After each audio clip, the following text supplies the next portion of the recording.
নমস্কার বন্ধুরা, আজকে আবার একটা রেসিপি নিয়ে তোমাদের কাছে চলে এসেছি। সেই রেসিপিটা কি বলো তো? দেখে কিছু বুঝতে পারছো? হ্যাঁ, পায়েসের রেসিপি। আর এই পায়েসের রেসিপিটা তোমরা অনেকে অনেক রকমভাবেই করো, আর আমি কিভাবে করি সেটাই দেখাচ্ছি। এই দেখো, চুলায় দুধ, তার মধ্যে তেজপাতা আর ছোট এলাচ দিয়ে আমি দুধটাকে ভালো করে জাল দিয়ে নিচ্ছি। এইবারে একটু চাল, গোবিন্দভোগ চালটাকে আমি একটু শুকনো রেখে দিয়েছিলাম, ওর মধ্যে অবশ্যই একটু ঘি মাখিয়ে নেবে, দিয়ে দুধটা ভালো করে ফুটে আসলে ওর মধ্যে অ্যাড করে দেবে। অ্যাড করে দিয়ে এবারে ভালো করে, এই যে দেখেছো আমি হাতার সাহায্যে সমানে নাড়িয়ে যাচ্ছি। আর দুধটাও যখন ফোটাচ্ছিলাম তখনও কিন্তু আমি হাতার সাহায্যে অনেকক্ষণ ধরে ভালো করে নাড়িয়ে নাড়িয়ে কিন্তু ফুটিয়েছি। অবশ্যই দুধটাকে ভালো করে নাড়িয়ে নাড়িয়ে ভালো করে ফোটাবে। তার পরে ভালো করে বয়েল উঠলে তারপরেই কিন্তু চালটা তোমরা অবশ্যই দেবে। আর চালটা দিয়ে কখনো কিন্তু ছেড়ে দেবে না, অবশ্যই হাতা নিয়ে সবসময় রেডি থাকবে নাড়ার জন্য, কারণ না ভালো করে না নাড়লে পায়েসটা কিন্তু সুন্দর হয় না। এটা হচ্ছে পায়েস রেসিপির সবথেকে বড় টিপস, সবসময় নাড়াতে হবে। যত সুন্দর নাড়াবে, যত বেশি নাড়াবে, ততই কিন্তু এই রেসিপিটা, মানে এই পায়েসের রেসিপিগুলো সবথেকে সুন্দর হয়। যখনই পায়েস করবে সবসময় কিন্তু এইভাবে নাড়াতেই থাকবে। আর দেখো, মাঝে মাঝে কিন্তু আমি নাড়াতে নাড়াতে তোমাদের দেখাচ্ছি যে চালটা কিন্তু ফুটেছে কিনা, মানে সরি, সেদ্ধ হয়েছে কিনা। কিন্তু চাল সেদ্ধ হয়নি। চাল সেদ্ধ করতে অবশ্যই টাইম লাগে, আর সেটা দুধের মধ্যে দিয়ে সুন্দর করে সেদ্ধ করতে করছি। আর সেই ক্ষেত্রে কিন্তু আমি অবশ্যই বারবার করে একটাই কথা বলবো যে সব সময় তোমরা নাড়াতে থাকবে। তো তোমরা আমার ভিডিও এখন অনেকেই দেখছো এবং অনেক ভালোবাসা দিচ্ছে। সকল বন্ধুদের আমি অনেক ভালোবাসা জানাচ্ছি। তো আমি কারোর নাম আজকে করলাম না, এরপরে নেক্সট যেদিনকে ভিডিও করব সেদিনকে অবশ্যই সবার নাম করব। এই দেখো, চালটা কিন্তু মোটামুটি অনেকটাই ফুটে সিদ্ধ হয়ে গেছে, কিন্তু এখনও পুরো সিদ্ধ হয়নি। আর যতক্ষণ না ভালো মতন সিদ্ধ হচ্ছে ততক্ষণ আমি অবশ্যই এটাকে নাড়িয়ে নাড়িয়ে করব। কি বলো তো, নাড়াতে নাড়াতে আমারও মাঝে মাঝে হাতটা ব্যথা হয়ে যাচ্ছিলো, মাঝে মাঝে একটু ছেড়ে দিচ্ছিলাম, কিন্তু অবশ্যই কখনোই ছাড়া যাবে না। এই দেখো ভালো মতন ফুটছে। আমি আসলে মাঝে মাঝে তোমাদের দেখানোর জন্য ওই টাইমটুকুনি হয়তো একটুখানি অফ করছিলাম নাড়ানোটা, কিন্তু অবশ্যই সবসময় হাতা নিয়ে রেডি হয়ে থাকতে হবে নাড়ানোর জন্য। আর যতক্ষণ দুধটাকে সুন্দর করে ঘন করে নাড়াতে নাড়াতে চালটা যদি সিদ্ধ করা যায়, তাহলে পায়েসটা কিন্তু সত্যি খুব সুস্বাদু হয়। এবার দেখো, আমি কিন্তু মাপ নিয়েছিলাম মোটামুটি 2 লিটার। 2 লিটার দুধে আমি 250 গ্রাম গোবিন্দভোগ চাল নিয়েছিলাম। চালটাকে অবশ্যই 1 চিমটে ঘি দিয়ে মাখিয়ে নেবে।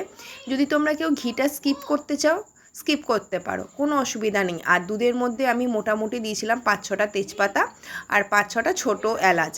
এইগুলো দিয়ে আমি ভালো করে দুধ ফোটাচ্ছিলাম। আর তারপরে আমার চালটা তো বলেই দিলাম, তার মানে আমার 2 লিটার দুধে 250 গ্রাম চাল দিয়ে আমি কিন্তু এই মাপটা করেছিলাম। যারা বিগিনার্স, যারা ফার্স্ট ট্রাই করবে বলে ভাবছো, তারা কিন্তু এই পদ্ধতিটা, এই মাপটাকে বুঝে তোমরা তোমাদের হিসাব মতন পরিমাণটা রেডি করতে পারো। ঠিক আছে, আমি কিন্তু 250 গ্রাম চালের জন্য 2 লিটার দুধ নিয়েছিলাম। ঠিক আছে, চলো আমার সঙ্গে সঙ্গে দেখতে থাকো কিভাবে আমি কি করছি। এবার দেখো, আমি এই রেসিপিটাতে কিছুই না, যত তোমরা দুধটাকে ঘন করে নাড়াতে থাকবে, যেভাবে এই যে দেখেছো, ওই যে দুধের যে সরগুলো ওইখানে গায়ে আটকাচ্ছিল, ওইগুলোকেও টেনে টেনে দিচ্ছিলাম, কেননা যত দুধের মধ্যে ক্ষীর ভাবটা যতটা সুন্দর আসবে, ততই কিন্তু দুধটা সুন্দর হবে। ঠিক আছে, চলো দেখতে থাকো আমার সাথে কিভাবে আমি করছি। তো সকল বন্ধুদেরকে বলছি, যারা যারা আমার ভিডিও দেখো তাদেরকেও ভালোবাসা, এবং যারা আমাকে লাইভে এসে সময় দিয়ে যাও তাদেরকেও অসংখ্য ভালোবাসা। তোমাদের অনুপ্রেরণায় আমি আজকে আস্তে আস্তে অনেকটা পথই এগিয়েছি। তো তোমরা আমার সঙ্গে থাকো এইভাবেই, তাহলে আমি আশা করি আরেকটু পথ এগোতে পারবো এবং পুরো আমার লক্ষ্যেও পৌঁছাতে পারবো। দেখেছো, আস্তে আস্তে কিন্তু আমার পায়েসটা অনেকটাই হয়ে এসছে। আর অবশ্যই যদি আমার চ্যানেলের ভিডিও ভালো লাগে, লাইক কমেন্ট শেয়ার করতে ভুলবে না। আর যদি মানে আমার লাইভে থেকে সময় দিতে পারো, অবশ্যই দিয়ে যাবে, আমিও কিন্তু সময় তোমাদের আমার সাধ্য মতন ব্যাক করে দেবো। এই দেখো, আমার মোটামুটি পায়েসের চালটা মোটামুটি সিদ্ধ হয়ে এসছে। তো আমি ওইটাই তোমাদের দেখাচ্ছি বারে বারে, যে যতক্ষণ না সিদ্ধ ব্যাপারটা ভালো হবে ততক্ষণ কিন্তু জিনিসটা সুন্দর হবে।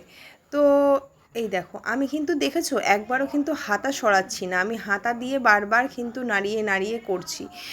হয়তো তোমরা ভাববে এটার কি এমন ব্যাপার, কিন্তু জানো তো এই জিনিসটাই যত তুমি না মানে দুধটাকে ঘন করে জাল দিয়ে দিয়ে বারবার করে চালটাকে সুন্দর করে দুধের মধ্যে দিয়ে সিদ্ধ করবে, ততই তোমার পায়েসের কিন্তু স্বাদটা ততই সুন্দর হবে। জানি সবাই সবার মতন করেই করে, এটা এমন কিছু ব্যাপার না, কিন্তু এই যে টাইম ধরে ধরে এটাকে করা, আর অবশ্যই গ্যাসটাকে কিন্তু একটু চেষ্টা করবে সিমে দিয়ে করতে, মানে লো টু মিডিয়াম হিটে করতে, তাহলে কিন্তু জিনিসটা খুব সুন্দর হবে। কেউ কিন্তু হাই হিটে করবে না।